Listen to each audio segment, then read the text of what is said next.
하나님 말씀은 사도행전 9장 1절에서 9절까지 보겠습니다.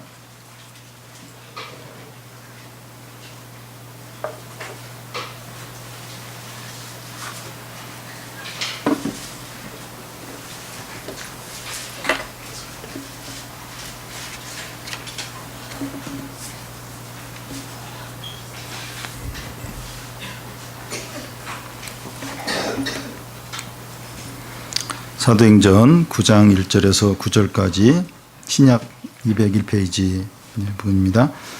한 절씩 교대로 읽겠습니다. 사울이 주의 제자들에 대하여 여전히 유업과 살기가 등등하여 대제사장에게 가서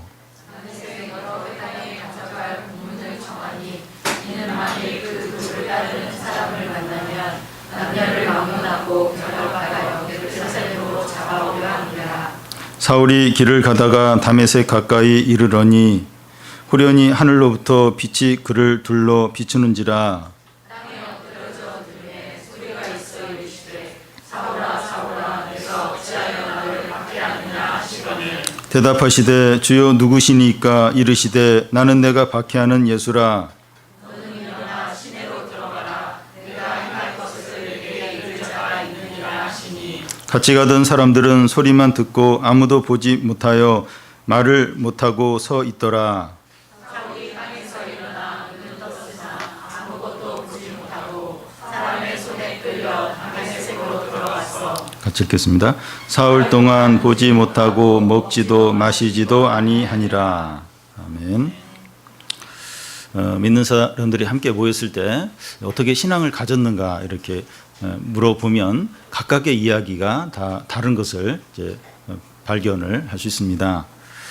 어떤 분은 이 청소년 때 친구를 따라서 신앙수련에 갔다가 이렇게 예수님을 믿게 된 사람도 있고, 또 어떤 분은 대학 기숙사에서 같은 룸메이트에게 전도를 받아서 신앙생활을 한 분들도 있고, 어떤 분은 직장 동료가 권하는 설교를 이제 인터넷으로 들으면서 또 예수님을 믿게 된 사람도 있습니다. 또 어떤 분은 그 병원에서 입원한 동안에 이제 교회에서 신방온 그 목사님을 통해서 또 신앙을 갖게 된 분들도 있습니다. 사람들이 이렇게 다양한 방법으로 신앙을 갖게 된 이유는 하나님이 각 사람에게 맞게 찾아오시기 때문입니다. 우리는 이 사도행전에서 이 복음을 듣고 회개하는 또 세례받는 사람들을 많이 이제 보고 있습니다. 사마리아 사람들은 이 핍박을 피하여 도망한 빌립에게 복음을 듣고 예수님을 믿고 세례를 받았습니다. 이디오피아 내시는 그 예루살렘에서 예배하고 돌아가는데 성령이 빌립에게 그 광야로 가라. 그래서 또 마차에 가까이 가라. 해서 이제 이 내시를 만나서 복음을 전하게 됩니다. 그런데 이 9장에 나오는 이 사울, 나중에 이제 바울이 되는데요. 이 바울이 회심하는 일은 앞에 있는 경우와 다른 아주 특별한 그런 회심을 하게 됩니다. 사울의 회심은 이 기독교 역사에서 가장 위대한 일 중에 하나입니다. 사울은 지금 이 터키 지역인 길리기아의 다소 출신입니다. 이 다소라는 곳은 그 헬라 중심의 그런 이제 그 헬라 문화가 아주 발달된 그런 이제 도시인데요. 근데 사울은 이 정통 유대 교육을 받았고 그 예루살렘에 와서 가말리엘이라는 아주 그 당시 유명한 율법 학자 밑에서 이제 공부를 하게 됩니다. 그래서 사울은 유다 문화와 헬라 문화에 아주 익숙해요. 양쪽 문화에 다 익숙해서 이방인에게 복음을 전하는데 아주 참 적합한 그런 사람으로 이렇게 준비가 되었습니다. 그런데 그가 이 다메섹 도상에서 이 부활하신 예수님을 만나기 전까지는 아주 기독교에 대해서 아주 적대적인 그런 사람이었습니다. 그는 스데반이 순교한 이후로 이제 핍박을 피해서 유대와 사마리아와 또 아시아로 기독교인들이 막 흩어졌는데 그 사람들 중에서 다메섹은 지금 시리아의 다마스커스 그 도시를 말하는데 거기에 이제 피한 도망 온 사람들을 이제 붙잡으려고 이제 합니다. 근데 사울 일행이 이제 다메섹에 가까이 왔을 때 갑자기 하늘에서 환한 빛이 비추면서 음성이 들리는데 사울아 사울아 네가 왜 나를 핍박하느냐 하는 주님의 음성을 듣게 됩니다. 그때 사울은 이제 누구시냐고 이렇게 물어보니까 네가 핍박하는 예수라고 이렇게 대답합니다. 그러면서 일어나 이 다메섹 성 안으로 이제 들어가라. 그러면 거기서 앞으로 네가 해야 될 일을 알려줄 사람이 있다고 이제 말합니다. 사울은 일어나서 눈을 이렇게 떴는데 아무것도 볼 수 없는 겁니다. 사울은 다른 사람의 도움으로 이제 다메섹 성 안으로 들어갔고 4일 동안 먹지도 않고 마시지도 않고 식음을 전폐하고 그렇게 지내게 됩니다. 이 사건이 일어난 이후로 사울은 그 이방인에게 복음을 전하는 아주 위대한 하나님의 도구가 되어서 엄청난 놀라운 일들을 이제 그 하나님 나라를 위해서 하게 됩니다. 첫 번째는 이 기독교를 대적하는 사울입니다. 1절 2절을 보면 사울이 주의 제자들에 대하여 여전히 위협과 살기가 등등하여 대제장에게 가서 다메섹 여러 회당에 가져갈 공문을 청하니 이는 만일 그 도를 따르는 사람을 만나면 남녀를 막론하고 결박하여 예루살렘으로 잡아오려 함이라. 주의 제자들에 대한 이 사울의 태도가 뭔가 하면 살기와 위협이 등등하다는 겁니다. 이게 이제 어떤 의미가 하면 그 멧돼지가 그 어떤 밭에 들어가 가지고 완전히 막 짓밟고 뜯어먹고 완전히 난장판을 만들어 놓은 그걸 이제 의미합니다. 이 사울은 이 기독교인에 대해서 이 사납고 잔인한 짐승 같은 극도의 분노에 사로잡혀 있었다는 겁니다. 그냥 이렇게 미워하고 싫어하는 정도가 아니라 어떤 사나운 짐승의 어떤 질짐승의 어떤 아주 악한 잔인한 그런 어떤 광기에 분노에 이제 휩싸여 있었던 겁니다. 그런 상태에 있는 사울이 하는 일이 이제 뭔가 하면 이 다메섹의 여러 회당에 가져갈 공문을 대제사장에게 이제 청구를 이제 하는 겁니다. 그 당시 다메섹에는 5만 명 정도의 유대인들이 이제 모여 살고 있었는데 그래서 회당도 이제 여러 개가 있었을 겁니다. 그가 얼마나 철저하고 잔인하게 이 일을 했는가 하면 남녀를 막론하고 보통 이 정상적인 전쟁에서는 여자들에 대해서 이렇게 좀 이렇게 잔인하게 안 해요. 근데 이 사울은 여자들에게까지 인정사정 봐주지 않고 아주 잔인하게 붙잡아가고 끌고 가고 때로는 막 죽이기까지 이제 했다는 겁니다. 사울이 기독교에 대해서 이렇게 적대한 이유가 뭡니까? 이 사울이 뭐 기독교인들에 대해서 뭐 개인적인 감정이 있거나 뭐 상처를 받았거나 그런 문제가 아닙니다.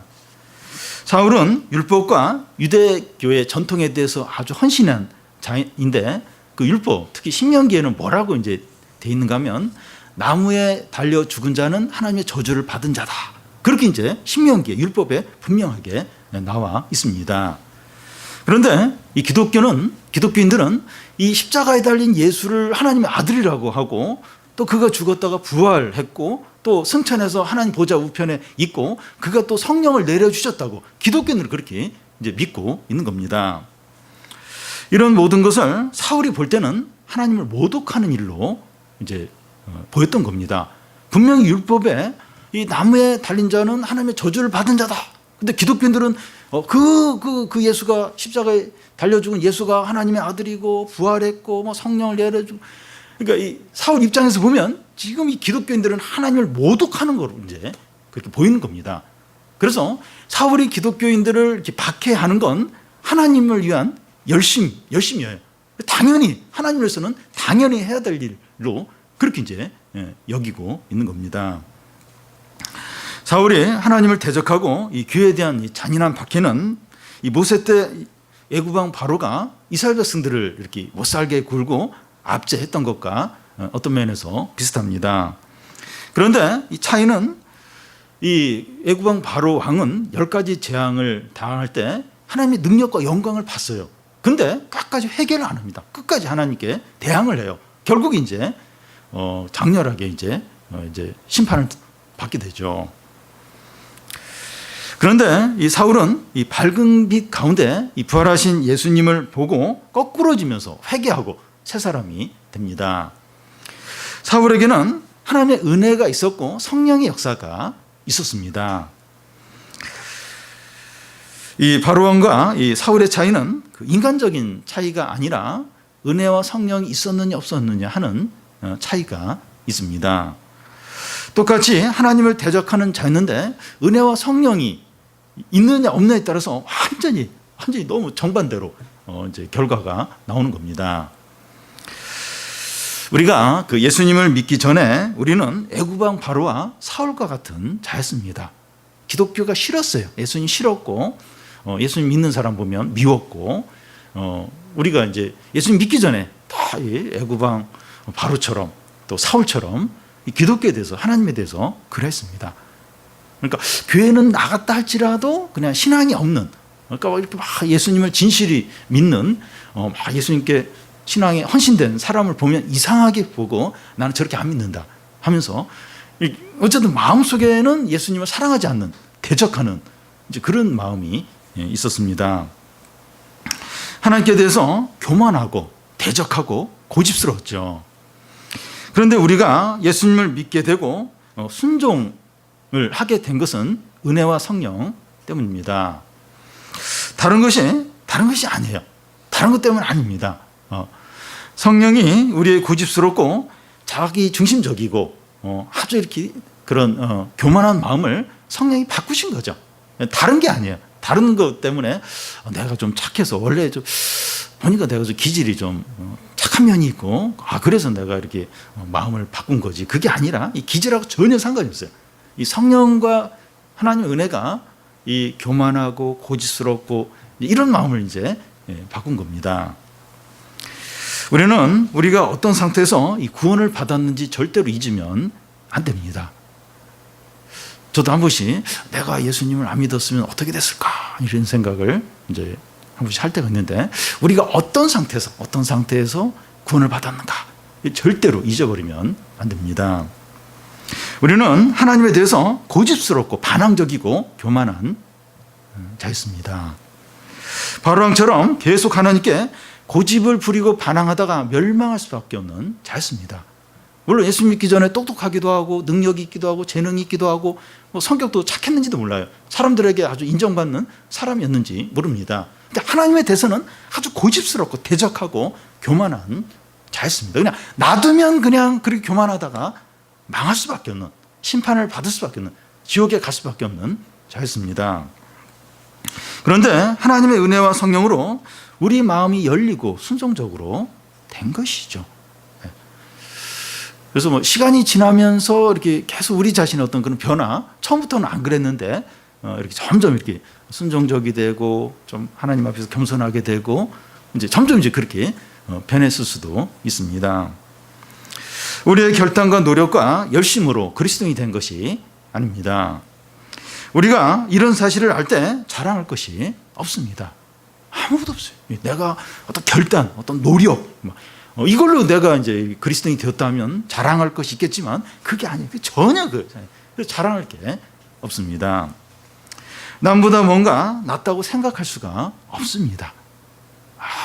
우리 부모님이 다른 부모님과 다르고 우리 집안이 다른 거, 내가 또 뭔가 다르고 남보다 뭐 난 게 그런 면에서 신앙을 갖기 위해서 그런 게 아무것도 없습니다.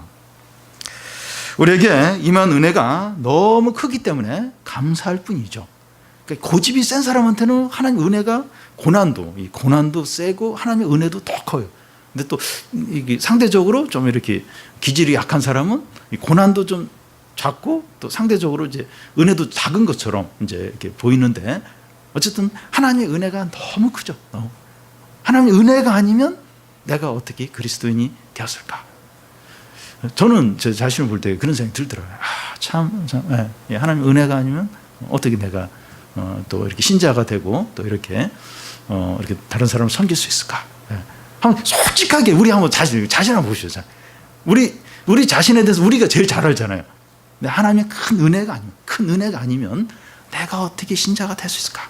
내가 어떻게 이 자리에 있었을까? 어떻게 내가 이 신앙 공동체에 속해 있을까?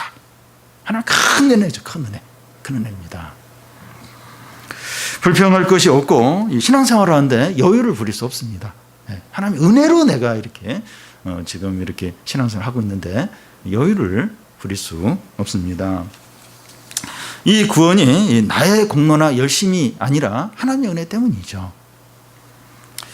다음은 그 예수님이 사울에게 나타나신 겁니다. 3절에서 5절까지 우리 한 절씩 교대로 읽겠습니다. 사울이 길을 가다가 다메섹에 가까이 이르더니 호련히 하늘로부터 빛이 그를 둘러 비추는지라.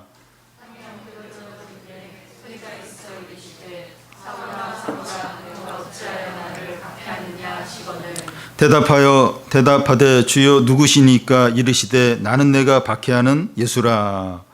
다메섹은 예루살렘에서 240km 정도 떨어진 이렇게 그 말이나 이렇게 사람이 걸어서는 한 일주일 정도 걸리는 그런 거리입니다. 사울이 대제사장에게 기독교인들을 체포할 그 체포 소환장을 이렇게 청구를 이제 하게 됩니다. 그래서 이제 그걸 가지고 다메섹에 거의 가까이 왔을 때 정오가 되었는데 하늘에서 갑자기 환한 빛이 이제 사울에게 비치는 겁니다. 이 환한 빛은 부활하신 예수님에게서 나오는 영광의 빛이었습니다. 그러자 사울은 땅에 엎어져요. 그때 이제 사울은 눈이 딱 이렇게 멀게 되면서 아무것도 못 보게 됩니다. 그러면서 이 소리가 이제 들리는데 사울아 사울아 내가 어찌하여 나를 핍박하느냐 하는 겁니다.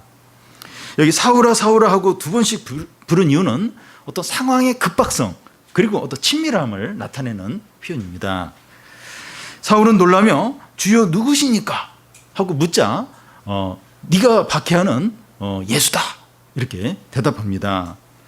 사울이 이제 나는 내가 박해하는 예수다 이런 말을 이제 들었을 때 그동안 그가 확신하고 믿었던 모든 것이 한순간에 무너지는 그런 일이었습니다. 분명히 예수는 십자가에 달려서 예수는 그 나쁜 사람이고 그 하나님 모독하는 그런 사람인데 그가 이제 부활을 해서 내가 지금 막 다메섹에 기독교인 잡으러 가는데 네가 그 박해하는 그 바로 예수다 그런 말을 이제 들었을 때 그동안 그 사울이 믿었던 확신했던 옳다고 여겼던 그게 한순간에 무너지는 그런 이제 일이었죠.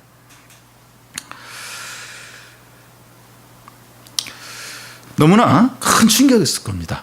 자기가 부정하고 거짓이라고 믿었던 게 진리다 하는 것이 이제 드러나는 그런 순간이었습니다. 그리고 예수님은 이 고난당한 성도들과 자기를 동일시 한다는 겁니다. 사울아 사울아 내가 어찌하여 나를 핍박하느냐. 사울이 그동안 이 기독교인들에게 행한 핍박은 그 예수님을 핍박한 것이 되었다는 겁니다. 믿는 자들이 이 신앙 때문에 욕을 먹거나 이제 돈을 손해 보거나 불이익을 이제 당하는 것은 다 그리스도와 관련이 됩니다. 내가 이 변변치 못해서 내가 뭘 잘못해가지고 내가 너무 지나치게 믿어서 자꾸 이제 내가 또 뭘 못하기 때문에 내가 이런 그 취급을 당하지 자꾸 이제 자기 중심으로 이렇게 생각을 하게 되는데 다 그리스도와 관련된 거예요. 내가 믿음 때문에 욕을 먹고 손해를 보는 건 다 예수님과 관련이 있다는 겁니다. 절대로 그 일들이 무의미하거나 무가치하지 않다는 겁니다. 손해로 자꾸 여겨요. 괜히 이런 일 당해가지고 손해로 절대로 무가치하지 않습니다. 우리의 신앙적인 고난이 그리스도의 고난처럼 너무나도 소중하고 귀하다는 겁니다.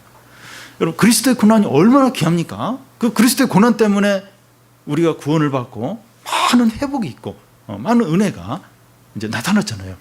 근데 우리의 어떤 이런 고난이 믿음으로 인한 고난이 이 그리스도의 고난처럼 같이 있다는 겁니다.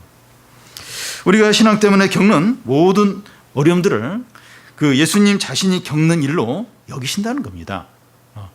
그러니까 우리가 겪는 고난을 그 예수님이 자신이 겪는 그런 어떤 고난으로 여긴다는 거예요. 동등하게 동일하게 여기신다는 겁니다. 그리고 이 고난들은 우리가 그리스도에게 속했다 하는 증거가 된다는 겁니다. 만약에 내가 이게 믿음으로 산다고 하는데 내가 신자인 게 분명한데 사람들이 나를 다 좋아해요. 인기가 너무 좋아요. 날 위하는 사람 거의 없어요. 그러면 믿음으로 살지 않을 가능성이 많다는 겁니다. 진짜 내가 진짜 이 그리스도에게 속해 있는가 진정으로 의심을 해봐야 됩니다. 근데 나는 잘하려고 그래. 정직하려고 하고 이렇게 남에게 잘해주려고 그래요. 절대 피해 안 주려고. 그래도 그렇게 싫어하는 거예요. 벌레 보듯이 보는 겁니다. 그렇게 막 뒤에서 막 욕을 하는 거예요. 나 절대 그렇게 다른 사람한테 이렇게 피해 안 줬는데 잘하려고 하는데, 근데 그렇게 막 오해를 하고 막 이렇게 딸을 시키고 막 불이익을 당하고 최선을 다하는데도 그런 고난이 내가 그리스도에게 속했다 하는 이제 증거라는 겁니다. 그래서 요즘은 이렇게 신앙 때문에 이렇게 손해 보는 걸 사람들이 싫어해요. 믿는 사람 싫어. 왜 그렇게까지 할 필요는? 그걸 이렇게 약간 이렇게 바보로 여기고 좀 세련되고 융통성이 있고 좀 어떤 그런 어떤 신앙인을 이렇게 굉장히 더 좋은 모델로 여기는데, 잘못하면 그 사람이 그리스도에 속했다는 증거가 없을 수 있는 겁니다. 이제 그럴 수가 없다는 거예요. 그럴 수가. 그래서 그런 주님을 위한 고난, 그게 귀한 거고 가치 있는 것이고, 그게 있어야만 우리가 그리스도에게 속했다 하는 증거가 된다는 겁니다. 주님이 사울을 찾아오신 것을 인간적인 입장에서 보면 돌연적이고 강제적이라고 볼 수 있습니다. 주님이 사울을 찾아오실 때는 사울이 일주일을 걸려서 이제 다메섹에 가까이 왔을 때입니다. 이때 아무도 주님이 찾아오실 거다 그런 기대를 이제 할 수가 없었습니다. 근데 3절 이렇게 중간을 보면 이 호련히 하늘로부터 하는데, 이 주님이 찾아오시면 이런 식이에요. 호련히, 그러니까 갑자기 아무도 예상하지 못한 그럴 때 이제 주님이 찾아오신다는 겁니다. 주님은 태양보다도 더 환한 빛 가운데 찾아오셨는데, 주님이 사람을 찾아오시는 때와 방법은 아무도 예측을 할 수가 없다는 겁니다. 타이밍이나 방법이나 아무도 그걸 예측이 불가능합니다. 예배를 드리기 위해서 먼저 하는 이제 찬양하는 그 가사를 통해서 막 큰 은혜를 이제 받기도 하고, 예배 가운데서 이 대표 기도를 하는 분의 어떤 기도를 들으면서 너무 막 그 기도가 은혜가 이제 되기도 하고, 다른 교우와 대화를 나누다가 주님이 나에게 하시는 그 말씀으로 이제 들으면서 또 큰 어떤 감동과 어떤 이렇게 은혜를 이제 받는 경우가 있습니다. 그래서 우리는 언제 하나님이 우리를 찾아오셔서 은혜를 주시고 말씀하실지 기대하면서 살아야 됩니다. 언제 어떤 방법으로 하나님이 찾아오실지 몰라요. 은혜를 주실지 모르기 때문에 항상 그런 기대를 가지고 이렇게 살아가는 게 필요합니다. 특히 예배 시간은 하나님이 우리에게 은혜를 주시고 말씀하시고 찾아오는 너무나 좋은 기회라는 겁니다. 이렇게 특별히 시간을 내서 하나님께 나왔을 때, 그래서 우리는 예배 시간에 그런 기대를 이제 가져야 돼요. 하나님 이제 은혜 주시고 이렇게 또 말씀하시고 나를 만나 주시는 그런 기대를 이제 가져야 됩니다. 그래서 로이드 존스 목사님은 성도는 예배를 절대 빠지지 말라고 이제 그런 말을 한 적이 있어요. 그러니까 예배 가운데 언제 하나님이 찾아오시고 큰 은혜를 주시고 또 이렇게 회복을 주실지 모른다는 겁니다. 그래서 우리는 항상 이렇게 그런 기대를 가져야 되지만, 특히 이제 예배를 하며 기도를 하면서 이제 그런 기대, 그런 소망들, 그걸 꼭 가져야 돼. 하나님 좀 은혜를 베풀어 주시도록, 나를 만나 주시도록, 또 성령을 부어 주시도록, 그런 기대를 가진 사람에게 하나님은 더더욱 은혜를 주시고 성령을 부어 주십니다. 그리고 이 주님의 찾아오심은 이 사람의 입장에서 보면 강제적이라고 할 수 있습니다. 사울은 이 광기를 폭발하려고 하는 시점에서 주님은 그를 거꾸로 들이고 새 사람이 되게 하셨습니다. 사울이 회심한 유일한 이유는 하나님의 불가항력진 은혜와 능력 때문입니다. 우리가 우리 자신이나 우리 가족이나 이 주위 사람들을 볼 때 신앙생활을 한 지 오래되었는데 여전히 변하지 않고 욕심으로 사는 사람들을 볼 때가 있습니다. 신앙생활을 오래 했는데 저 사람 왜 이렇게 안 변하지? 또 내 자신을 보면서 나는 왜 이렇게 안 변할까? 그런 걸 느낄 때가 있습니다.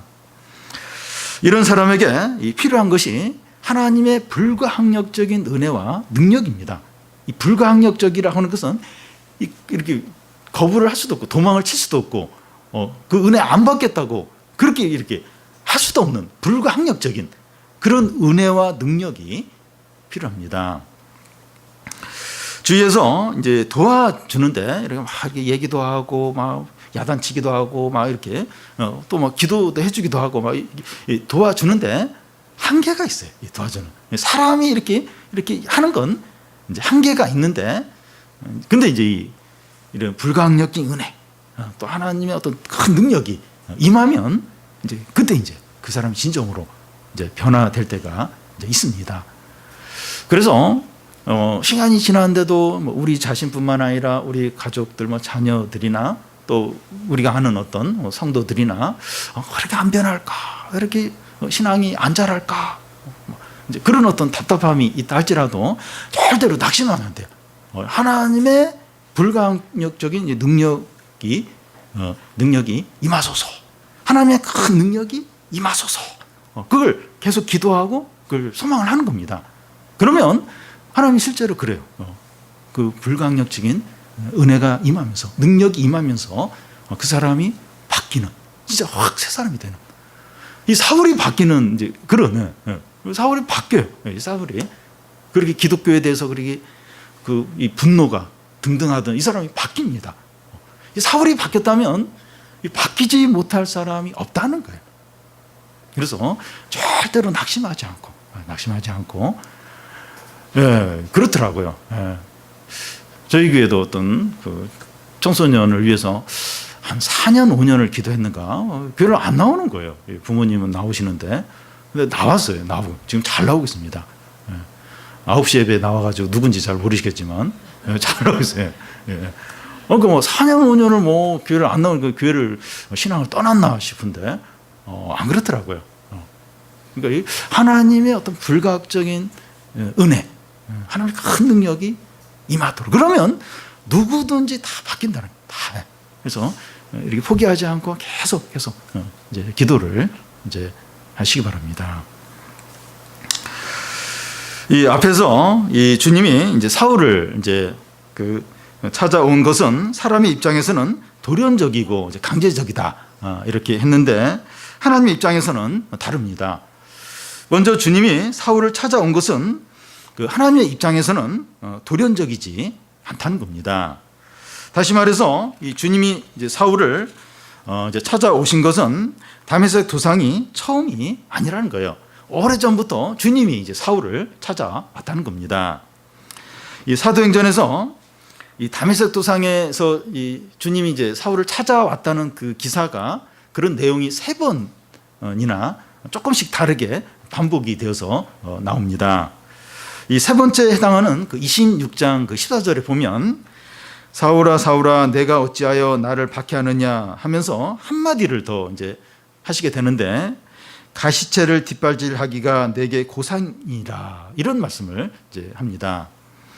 이게 무슨 말인가 하면, 이 가시체라고 하는 것은 이 가축이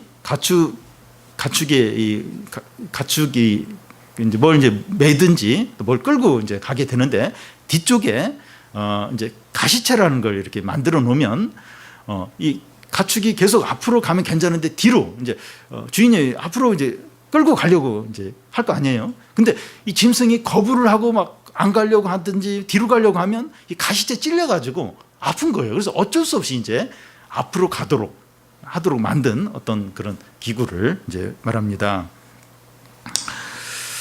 주님은 사울에게 이 가시체를 뒷바질하기에 내게 이제 고생이다, 이런 말씀을 이제 하십니다. 이게 무슨 말인가 하면, 주님은 계속 이 사울에게 찾아오셔서 하나님의 뜻대로 순종할 것을 요구를 했는데 사울이 계속 거부를 했다는 겁니다.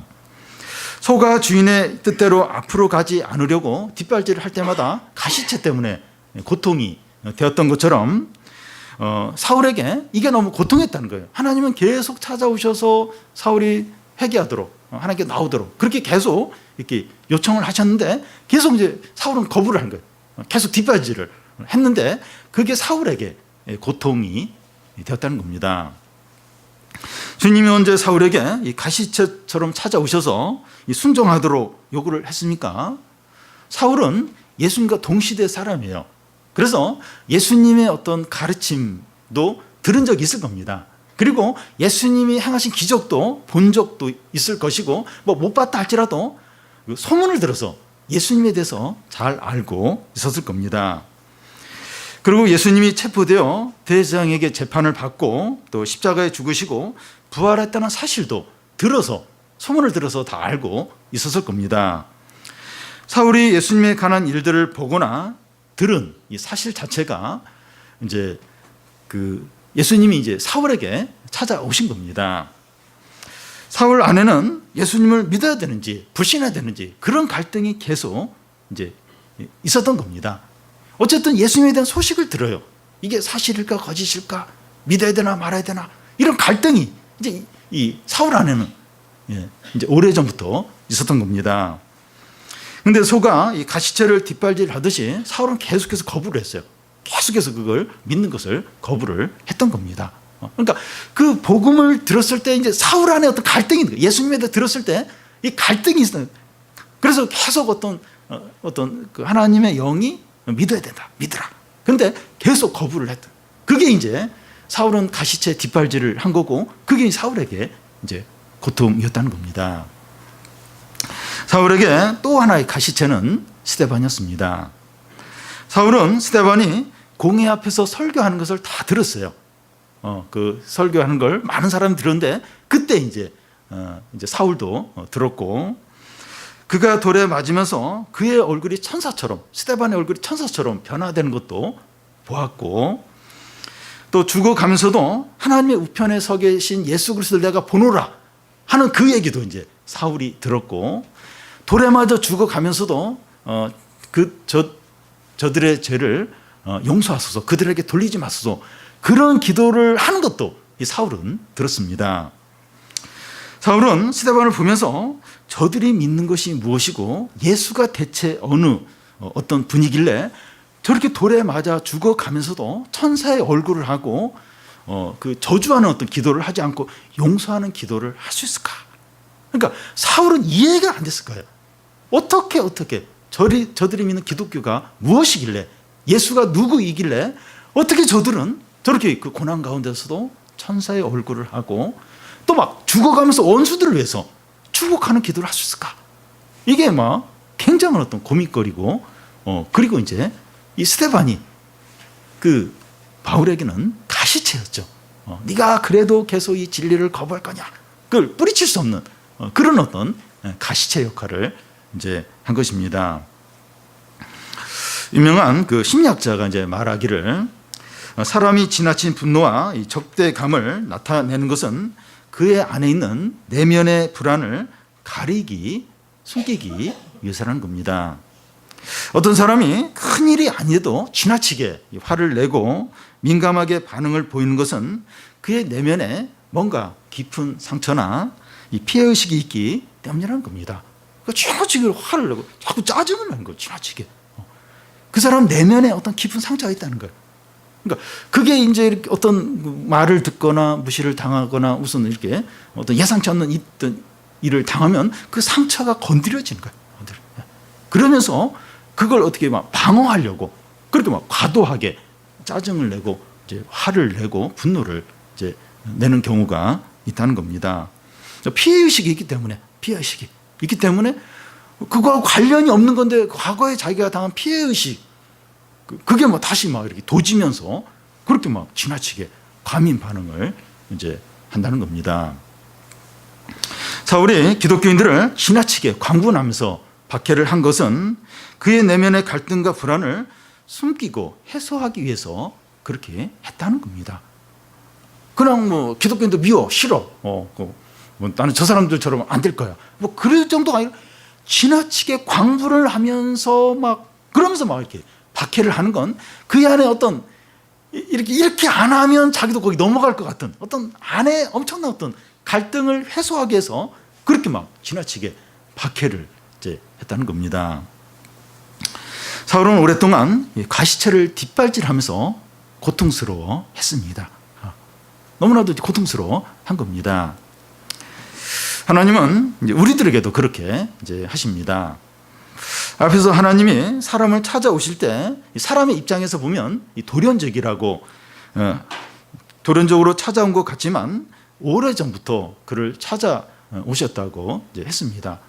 그러니까 사람에게는 돌연적인 것 같아요. 갑자기 하나님 우리 찾아오셔서 은혜 받고 예수님을 믿은 것 같은데 그게 돌연적인 게 아니라 오래전부터, 돌연적인 그 이전에 오래전부터 하나님은 찾아오셨다는 겁니다. 저의 삶을 돌아보면 이제 초등학교 때는 이제 교회를 제가 잘 다녔는데 이 중학교 들어가면서 처음 이 중학교 들어갔는데 중고등부 하는데 그때 막 사춘기가 시작된 것 같아요. 근데 뭐 이 여학생들하고 이렇게 마주 앉아서 성경 공부를 하는 게 좋으면서도 너무 어색한 거예요. 너무 불편하고 저희 열등감이 많았고 그래서 막 너무 뭐 불편하고 어색하고 막 이래가지고 그때부터 교회를 안 나갔어요. 근데 빠지니까 이제 계속 이제 교회를 못 나가고 중고등학교를 교회를 이제 못 나갔습니다. 근데 그러면서 이제 마음속에는 이제 교회를 나가야 되는데 그 생각 계속 있었어요. 그러면서도 뭐 어색하고 불편하고 막 이래서 이제 교회를 이제 못 나갔는데 근데 제 마음이 그 6년 동안 편하지가 않았어요. 진짜 기쁘고 행복한 적이 거의 없었던 것 같아요. 특히 이제 고등학교 시절 고2, 고3 때 이제 뭐 공부를 이제 열심히 하려고 좋은 대학 가려고 열심히 이제 하려고 막 독서실에서도 뭐 매일 거기서 잠을 자고 근데 책상에 오래 앉아 있는데 이게 안 되는 거예요, 진짜. 왜 안 되는지 집중이 안 되는 겁니다. 만약에 제가 그런 가운데서 공부도 잘하고 그래서 막 명문대를 가고 이랬으면 제가 하나님께 돌아오지 이제 못했을 것 같아요. 근데 이제 그러고 나서 이제 대학에 들어갔는데 마음이 참 가난한 겁니다. 그래서 기숙사에 이제 들어갔는데 룸메이트가 교회 가자고 근데 뭐 선뜻 이제 따라가고 그래서 복음을 듣고 예수님을 믿게 됐습니다. 이 주님의 찾아오심이 사람의 입장에서는 갑작스럽게 여겨질 수 있지만 하나님의 입장에서는 오래전부터 찾아오신다는 겁니다. 그런데 그동안은 이 가시체를 뒷발질하면서 거부를 이제 했던 겁니다. 이런저런 이유와 변명과 핑계를 대면서 거부를 한 것입니다. 그런데 결코 그 기간 동안에 마음과 평안과 기쁨이 없는 거예요. 계속 거부하는 동안에는 기쁨이 없어요. 평안이 없습니다. 그러니까 무슨 일을 해도 확신이 안 돼요. 확신이 안 되니까 이게 잘 안 되는 거예요. 일들이 잘 이제 안 풀리는 겁니다. 우리는 이 현재 이 가시체를 뒷발질하는 고통스러운 삶을 살고 있지 않습니까? 우리 자신을 한번 돌아보죠. 이게 내면의 이런 갈등들 이렇게 하나님이 요구하는 게 있어요. 하나님 요구하는 게 있고 또 믿음으로 살고 또 죄도 버리고 욕심도 버리고 어떤 결단을 하도록 요구를 하는데 계속 이렇게 거부하고 이렇게 그러면서 마음은 안 편해요. 안 편합니다. 혹시 우리가 이제 그런 부분은 혹시 없습니까? 가시체를 뒷발질하는 것이 평안도 없고 또 기쁨도 없고 또 고통스럽지만 순종하기 싫어서 계속 그러고 있진 않습니까? 그러니까 우리가 하나님을 막 부신하고 하나님을 막 대적하고 신앙을 버리고 그건 아니에요. 그건 아닌데 우리의 삶 가운데서 하나님이 더 이제 요구하는 게 있어요. 요구하고 하나님이 우리에게 말씀하고 어떤 결단을 하고 그런 게 있는데 그걸 계속 이렇게 안 하는 거예요. 순종을 안 하는 겁니다.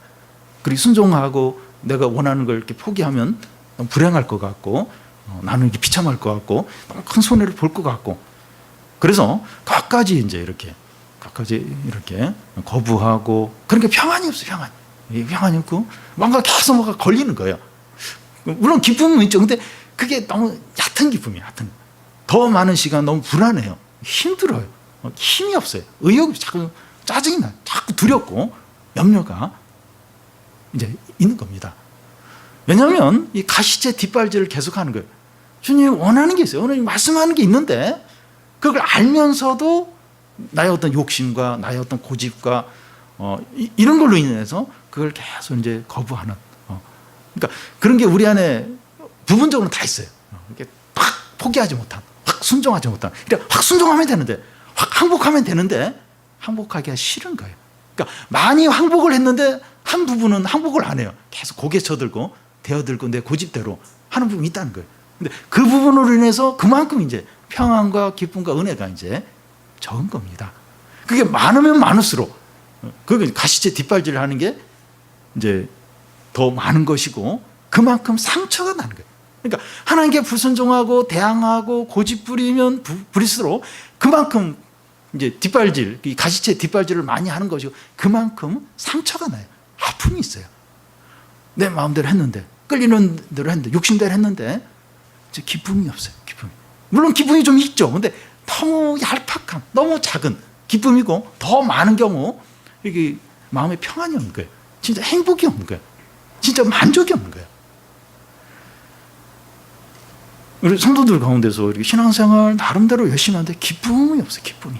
그러니까 어떤 능력이 없어요. 풍성이 없어요. 그 이유가 뭡니까?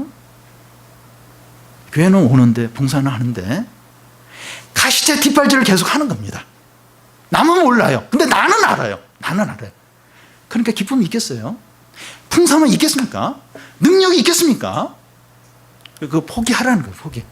우리는 알아요. 우리 자신 알아요. 내가 지금 뭐 가지고 계속 하나님께 대항하는지, 계속 고집 부리는지, 욕심 부리는지, 계속 순종 안 하는지 알아요. 하는 뜻 알아요. 말씀 알아요. 어떻게 하는 거 알아요. 근데 싫은 거예요. 싫은 거예요. 그러면 내가 너무 손해본다는 거예요. 비참해진다는 거예요. 계속 뒷발질 하는 거예요. 뒷발질. 하나님 계속 이렇게 가라고 그렇게 하는데도 뒷발질 계속 하는 겁니다. 피가 흘러.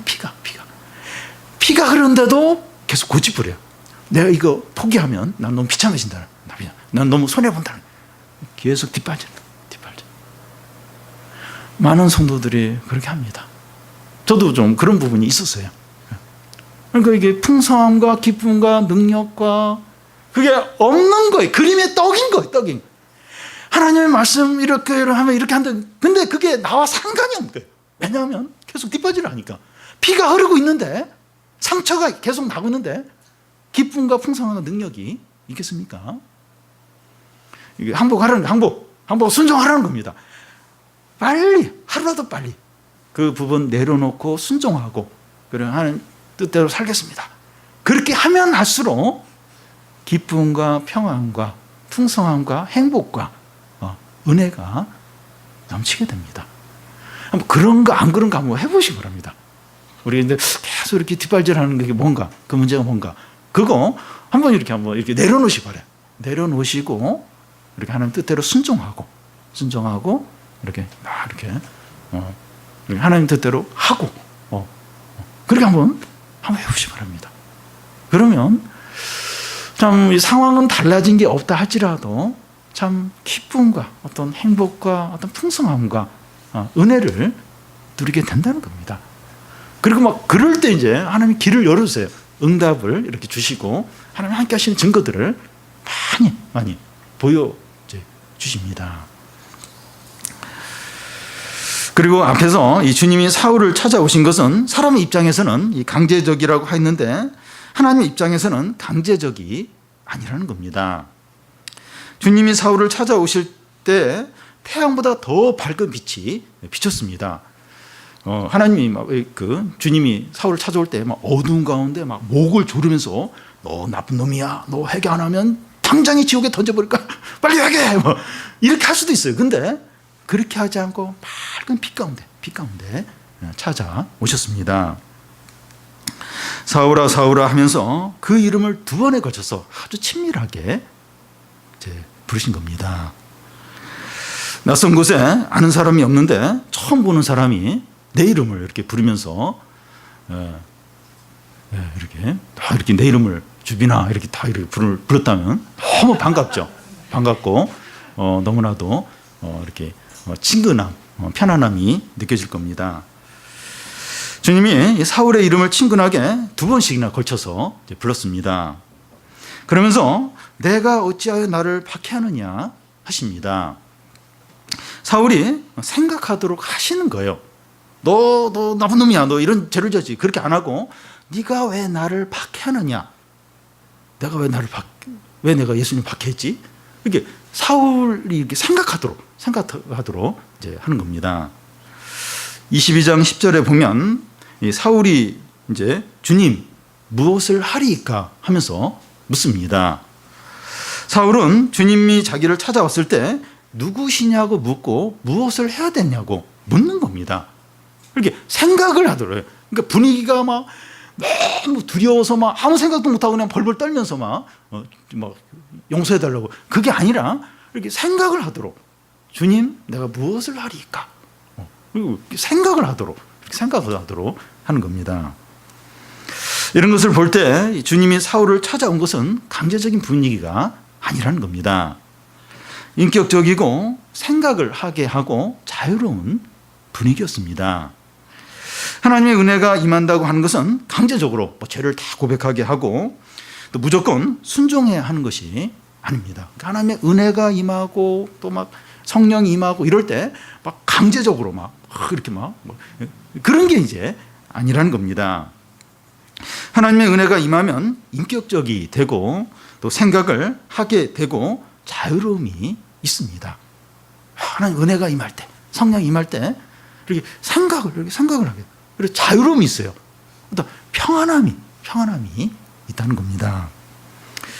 우리는 그 예배와 기도 시간에 하나님이 나를 만나 주셨다, 하나님이 나를 만나 주셨다, 이런 어떤 고백을 할 때가 있는데, 그때 주님이 나를 너무 사랑하시고 또 나를 귀하게 여기시고 아무것도 두렵지 않고 큰 평안과 기쁨이 누려지게 됩니다. 그러니까 주님이 나를 만나 주셨다, 그때 기도할 때 주님 나를 만나 주셨다, 예배 가운데 나를 만나 주셨다, 이제 그런 고백을 할 때 그때 어땠느냐, 그렇게 이렇게 물어보면, 그때를 생각하면 하나님이 나를 너무 사랑하시고 귀하게 여겨지는 게 막 느껴졌다는 겁니다. 그리고 어떤 큰 평안과 기쁨이 임하고 아무것도 두렵지 않은 그런 경험을 하게 된다는 겁니다. 하나님의 큰 은혜와 성령 충만을 받으면 힘들어지거나 무거워지는 그런 것이 아니라 주님과의 인격적인 관계에서 대화하고 또 생각하고 자유와 평안과 기쁨을 누리게 됩니다. 이 은혜가 임하고 성령 충만하고 또 말씀을 풍성하게 이렇게 깨닫게 되면 이런 자유함들, 기쁨들, 평안함들, 어떤 감사함들, 사랑이 넘치게 된다는 겁니다. 진짜 행복한, 진짜 이렇게 하나님을 만나고 큰 은혜를 누릴 때 진짜 행복한 거예요. 진짜 기쁜 거예요. 진짜. 여러분 그래야 되지 않겠습니까? 이렇게 맛있는 거 먹고 또 해외 여행 가고 또 자기가 좋아하는 야구팀 막 응원하고 또 축구팀 응원하고 또 좋아하는 스포츠 보고 이럴 때도 행복하죠. 사람들 좋아서 막 좋아합니다. 근데 이게 하나님의 은혜를 누리고 성령 충만해질 때 아무 기쁨도 없고 아주 냉랭하고 그럴까요? 그게 진짜 우리는 그렇게 생각을 해요. 다른 거 할 때는 익사이팅하고 기쁘고 환상적인데 이렇게 하나님의 은혜가 임하고 성령이 임할 때는 아무것도 없을 거야. 냉랭할 거야. 실제로 그럴까요? 그렇지 않죠. 우리 그런 경험이 다 있어요. 그런 은혜 받은 그런 경험이 다 있습니다. 그 은혜가 임했을 때, 성령 충만할 때 그때 얼마나 행복했는가, 얼마나 풍성했는가, 얼마나 기뻤는가, 얼마나 감사했는가. 그래서 우리가 진짜 사모해야 될 게 뭔가 하면 큰 은혜가 임하는 겁니다. 성령 충만해진 거예요. 말씀으로 풍성해진 겁니다. 근데 그 은혜가 임하는 방법과 때를 우리는 몰라요. 항상 그걸 이제 기대를 하는 거예요. 기대를. 항상 기대하고, 특히 우리가 이렇게 시간을 내서 예배를 드리려고 모이는 이유가 이렇게 시간 내서 그런 거예요. 집에서 인터넷을 들을 수도 있는데 이렇게 시간 내서 모이는 이유가 그 가운데 하나님이 찾아오시고 또 성령을 부어주시고 은혜를 주실 그런 기회가 된다는, 좋은 기회가 예배 시간이기 때문인 것이죠. 그래서 우리가 그걸 더 소망을 느꼈어요. 그 영화 보고 싶은데, 영화 볼 때 좋은 영화 볼 때 기쁘잖아요. 그것보다 못하겠습니까? 큰 은혜를 받고 하나님을 만나고 또 성령 충만, 그게 어떤 영화나 스포츠나 어떤 해외여행이나 맛있는 음식 그거보다 못하겠습니까? 만약 못하다면 신앙을 버리십시오. 버리세요. 아니 세상에 그거보다 못하다면 왜 거기에 시간을 투자하고 자신의 인생을 보기에 이렇게 그렇게 합니까? 뭐 세상에서 재미보다도 못하다면 그것보다도 덜 행복하고 덜 기쁘고 냉랭하고 그런 거라면 그런 게 아니죠. 그래서 우리가 이게 진짜 그렇다면 진짜 이게 참되고 영원하고 진짜 풍성하고 진짜 참된 능력이고 생명이라면 우리 진짜 이게 은혜가 우리 가운데 임하고 성령 충만해지고 주님을 만나고 이걸 진짜 간절히 소망을 해야 한다는 겁니다. 아침에 왜 잠 잘 시간에 왜 이렇게 성경을 읽고 묵상하고 기도를 합니까? 그 하나님의 은혜와 성령과 그 하나님 말씀을 누리기 위해서 아침에 개인적으로 누리기 위해서 이제 그런 시간을 갖는 거죠. 우리가 그 기대를 그 소망을 항상 가져야 됩니다. 마지막으로 그 예수님을 만난 후에 이 사울의 변화입니다. 6절에서 9절까지 우리 한 절씩 교대로 읽겠습니다. 너는 일어나 시내로 들어가라. 내가 행할 것을 내게 이를 자가 있느니라 하시니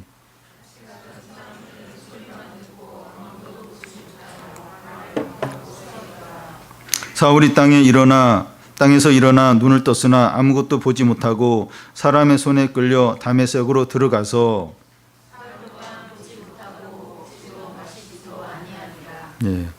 사울과 그의 일행은 다메섹에 가까이 오면서 이 다메섹에 들어가서 이 기독교인들을 다 끌고 이제 오려고 그런 예정으로 다메섹으로 오고 있었습니다. 근데 갑자기 하늘에서 환한 빛이 사울에게 비추면서 사울은 땅바닥에 엎어졌고 눈이 멀게 됩니다. 그때 주님이 사울에게 하시는 말씀이 무엇인가 하면 다메섹으로 들어가라.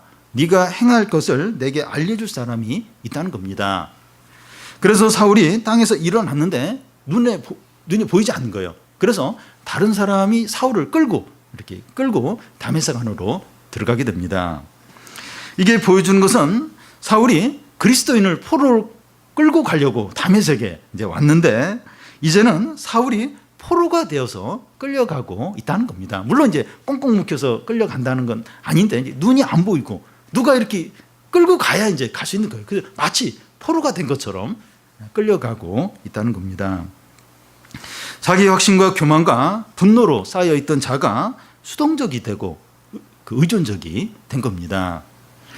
어떤 사람이 주님을 만나게 되면 그는 주님 앞에서 거꾸로 지게 되고 주님의 포로가 됩니다. 누구든지 주님을 만나면 주님 앞에서 거꾸로 지게 돼요. 그리고 주님의 포로가 됩니다. 주님이 그를 끌고 가고 주님이 시키시는 대로 행하게 됩니다. 주님이 그의 인생의 주인이 되시는 겁니다. 주님을 만나게 되면 주님을 자기 차의 뒷자리에 이렇게 앉히고 자기가 원하는 대로 막 아무 데나 운전을 하는 것이 아니라 이제는 운전대를 주님이 딱 이렇게 지시고 우리는 주님이 이제 운전하신 대로 이렇게 이끄시는 대로 따라가게 되는 겁니다. 주님을 믿는다고 하는데 주님의 말씀에 전혀 통제를 받지 않는 사람은 아직 주님을 만나지 못한 겁니다. 주님을 만났다 그래요. 주님을 믿는다 그래요. 근데 주님의 통제를 안 받아요. 안 받으면 그 사람은 주님을 만난 게 아닙니다.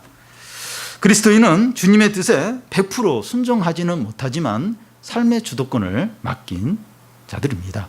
삶의 주도권을 맡긴데 자꾸 빼앗아오려고 그래. 틈만 생기면 내가 주도권을 가지려고 그래요. 이제 좀 약해서 죄인이라 이제 그런 것이지. 이렇게 삶의 주도권을 이렇게 하나님께 맡긴.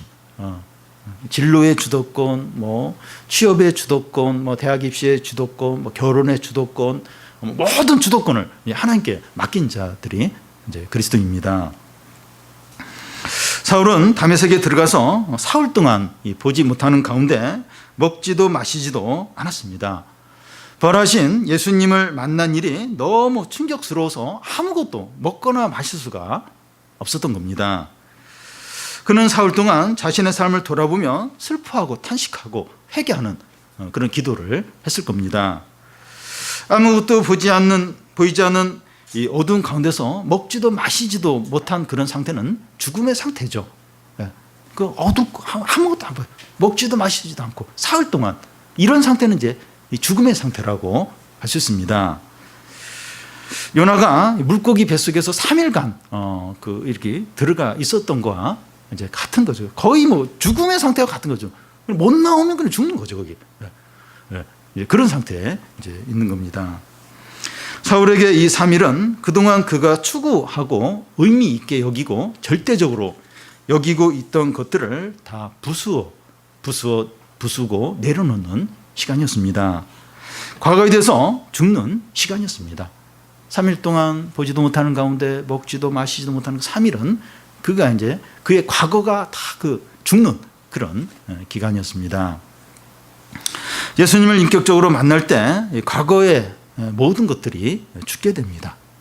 예수님 만나면 그 과거에 그 사람의 과거가 얼마나 화려하고 대단하고 혹은 뭐 죄 가운데 있었다 할지라도 그 과거가 다 죽게 됩니다. 이 세례의 의미가 그리스도와 함께 옛사람이 십자가에 못 박혀 이제 죽는 거죠. 우리가 사울처럼 3일을 어두운 가운데서 또 금식은 하지 않더라도 또 요나처럼 고기 뱃속에 들어가지 않더라도 또 십자가에 달리지 않더라도 우리의 과거에 대해서 죽음을 선포해야 됩니다. 우리 예수님을 믿으면서 우리 과거에 대해서 우리 과거는 죽었다. 내 과거는 죽었다. 선포를 해야 합니다. 과거의 제 습관과 과거의 인생의 목표와 또 과거의 가치관에 대해서 살지 않는 겁니다. 과거가 아무리 참 이렇게 뭐 멋있고 사람들에게 인정받고 재밌고 그랬다 할지라도 이제 그 과거를 버려야 돼요. 과거대 그대로 이제 계속 이어서 살면 안 됩니다. 이름은 그대로이고 사는 집도 그대로이고 직장도 같지만 우리의 속사람은 새로워진 겁니다. 예수님 믿으면서 속사람이 우리 옛사람은 죽었고 이렇게 이 속사람이 새로워진 거죠. 이제는 더 이상 나의 욕심과 내 야망과 세상을 쫓아서 사는 것이 아니라 예수님을 위해서 나를 위해서 죽으신 예수님을 위해서 사는 겁니다. 하나님의 큰 은혜로 이 체험을 받으려면 이 모든 것을 비우는 이런 사흘이 우리에게 있어야 됩니다. 과거가 다 죽는 이런 사흘이 있어야 돼요. 이게 죽어야 이제 하나님의 큰 은혜가 우리 안에 채워지게 됩니다.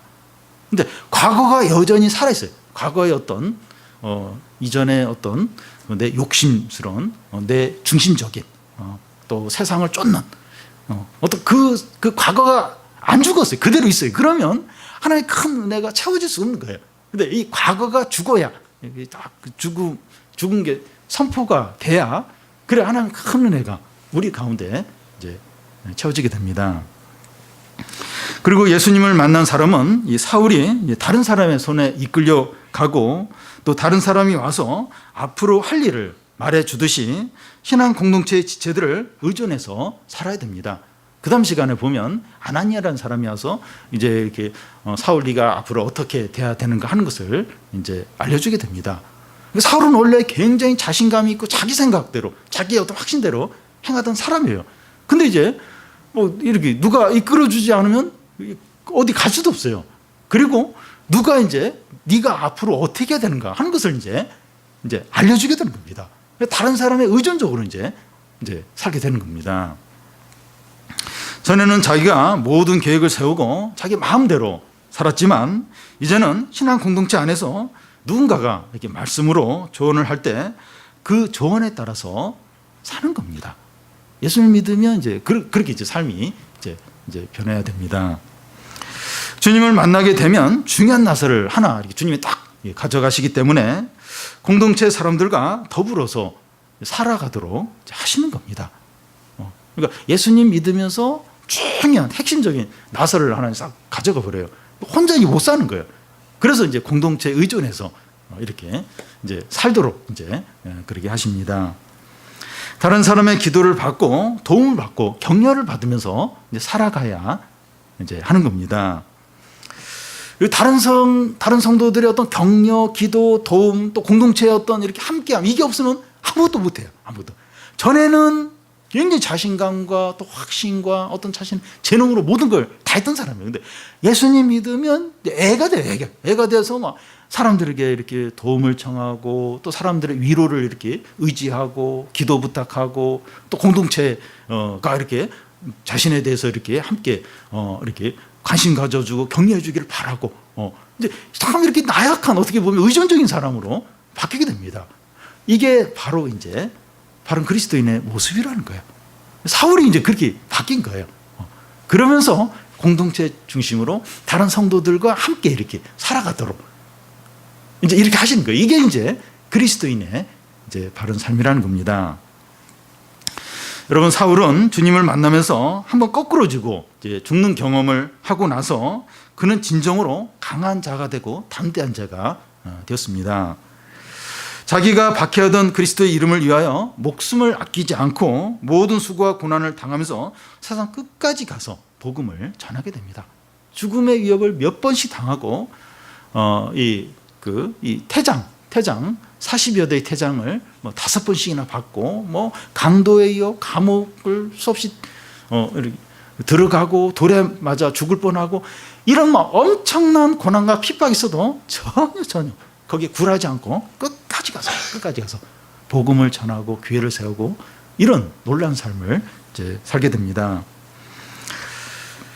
우리가 이 바울에게 일어난 똑같은 일을 경험을 해야 하는 것은 아니지만 우리가 이제 주님을 만날 때 이 꼬꾸라지고 주님의 포로가 되고 공동체 의존적으로 사는 것이 이제 생겨야 됩니다.